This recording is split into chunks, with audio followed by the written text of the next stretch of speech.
wasiir ku-xigeenka wasaaradda gaadiidka iyo horumarinta jidadka Soomaaliland mudane Sahal Maxamed Jaamac iyo maayirka degmada Laascaanood Cabdicasiis Xuseen Tarwale ayaa maanta si wada jir ah u daafuray dhismaha buundada Gooja Cadde ee bariga magaalada Laascaanood.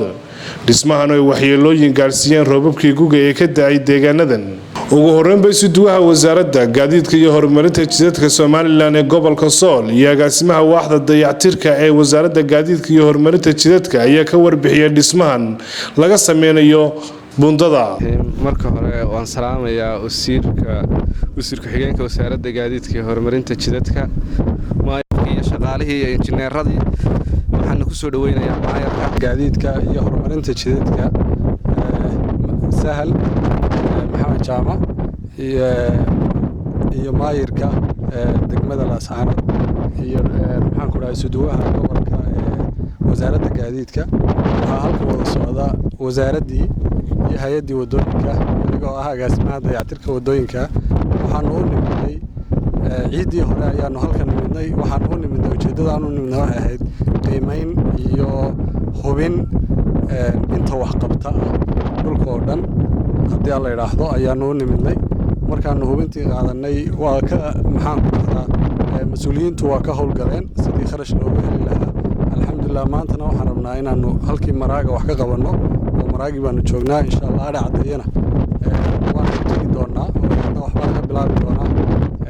iyo dhidinka intaba haddii Ilaahay yiraahdo. maayirka degmada Laascaanood Cabdicasiis Xuseen Tarwale ayaa isaguna ka marakacay dhismaha ay wasaaraddan ka sameynayso buundadan Gooja Cadde. maayirku waxa uu sheegay in dhismahan uu ku yimi siyaasadda uu ku hagayay qaranka Soomaaliland madaxweynaha Soomaaliland Muuse Biixi Cabdi. kulli maanta waa maalin ciida shaqadu ciidiyo ma kala le shaqada qaranku way soconaysaa ciidii horena hawlahan wadooyinka baan ka shaqeynay ciidda waxadana shaqadii waxa laga shaqeynayaa oo muxuu ahaa wadooyinka wasiirka warga mahadnaqaynaa ciidkii horena halkan wada joognay isagoo wadooyinka kormeeraya oo saan ku sameynaya waa iska qadarkii amarka Allah ciidii labaadna in shaqadii bilaabanto bay waxa gaala ka qoran bay ahayd kulli markaa waa la shaqeynayaa halkan waxa taagan qalabkii hay'adda horumarinta wadooyinka halkan taaganahay waa maraaga roobkii guga bay wax ku noqoto ku gooday haddana dib baa loo sameynayaa tan maraaga waa maraagi waxa la sameynayaa tan daladka waxa la sameynayaa taada cadeeye waxa soo dhan waxa ka turjumaysaa siyaasadda madaxweynaha jamhuuriyadda Soomaaliland Muuse Biixi Cabdi ee ku saabsan horumarka nabadgelyada siyaasadda wasaaradda horumarinta jidadka siyaasadda hay'adda horumarinta wadooyinka siyaasadda golaha deegaanka ee degmada Laascaanood oo intuba ku salaysan in kaabayaasha dhaqaalaha ama wixii wax laga qaban karo si dhakhso wax looga qabto. ugu dambeyntii wasiir ku-xigeenka wasaaradda gaadiidka iyo horumarinta jidadka Soomaaliland mudane Sahal Maxamed Jaamac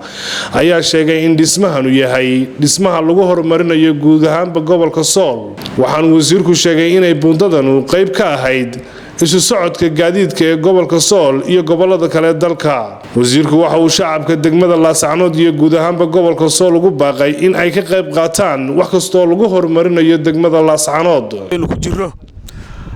sida loo sheegay ciidkii hore halka waaybi maantana ciid bay iga beegantay oo jaaniska un baan insha Allah ku soo beegaa maanta insha Allah maalinta hore halka waxaan buundooyinka go'aya ayaan wax ka qabanaa dhigjoojin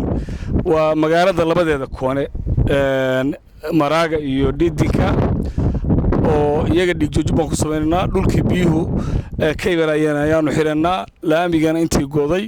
ayaanu insha Allah carakaawadi ku soo buuxinaynaa waa wax weyn ayaan inta u aragnaa inaanu ku sii qabanno intii ka dhimana gadaal baan ka kamilaynaa xagga ari cadeeyada laakiin inta go'an waa la dhameystirayaa laami caadi insha Allah waa iyadana ilaa birisaadama ayaan dhagax dhigaynaa waxaan leeyahay reer Laascaanood wadada tani waa wadada halbowlaha inoo ah oo inuu ka ganacsanno marro loo baahan yahay inaanu ilaashano oo ka ilaalino wixii wax yeelaya wixii wax tarana deenu ku biirno cidii wada marka maanta anagu qalabkii waxaanu idin keenay injineeradii wixii kalena waxaa laydinka baahan inaad idinkuna wax ku darsataan oo waddada dalkiinna wax ka qabsataan qof uun kaleedan wax ka eegina idinkuna xaggiinna adeegtaanoo waa meeshii wax idinka soo aad wax ka dheefayseene maxamed bashiir nuur greeg Ariel TV laascanood.